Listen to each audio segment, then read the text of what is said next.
महाराज युधिष्ठिर ने जब सुना कि श्री कृष्ण ने अपनी लीला का संवरण कर लिया है और यादव परस्पर कलह से ही नष्ट हो चुके हैं, तब उन्होंने अर्जुन के पौत्र परीक्षित का राज तिलक कर दिया, स्वयं सब वस्त्र एवं आभूषण उतार दिए, मौन व्रत लेकर, केश खोले, संन्यास लेकर वे राजभवन से निकले और उत्तर दिशा की ओर चल पड़े।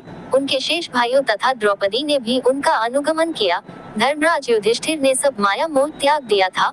उन्होंने न भोजन किया, न जल पिया और न विश्राम ही किया। बिना किसी ओर देखे या रुके वे बराबर चलते ही गए और हिमालय में बद्रीनाथ के आगे बढ़ गए। उनके भाई तथा रानी द्रौपदी भी बराबर उनके पीछे चलती रही।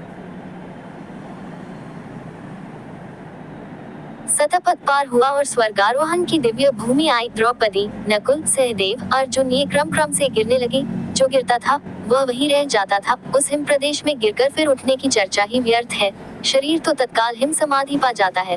उस पावन प्रदेश में प्राण त्यागने वाले को स्वर्ग की प्राप्ति से भला कौन रोक सकता है। युधिष्ठिर न रुकते थे और न गिरते हुए भाइयों की ओर देख ही रहे थे। वे राग द्वेष से परे हो चुके थे। अंत में भीमसेन भी गिर गए।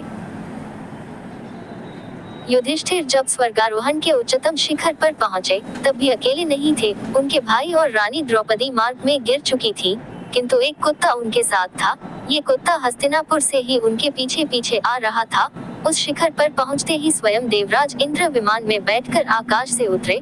उन्होंने युधिष्ठिर का स्वागत करते हुए कहा, आपके धर्माचरण से स्वर्ग अब आपका है, विमान में बैठिए। युधिष्ठिर ने अब अपने भाइयों तथा द्रौपदी को भी स्वर्ग ले जाने की प्रार्थना की। देवराज ने बताया वे पहले ही वहां पहुंच गए हैं। युधिष्ठिर ने दूसरी प्रार्थना की, इस कुत्ते को भी विमान में बैठा ले। इंद्र बोले, आप धर्मज्ञ होकर ऐसी बात क्यों करते हैं? स्वर्ग में कुत्ते का प्रवेश कैसे हो सकता है? यह अपवित्र प्राणी मुझे देख सका, यही बहुत है। युधिष्ठिर बोले, यह मेरे आश्रित है, मेरे भक्ति के कारण ही नगर से इतनी दूर मेरे साथ आया है। आश्रित का त्याग अधर्म है, इसके बिना मैं अकेले स्वर्ग नहीं जाना चाहता।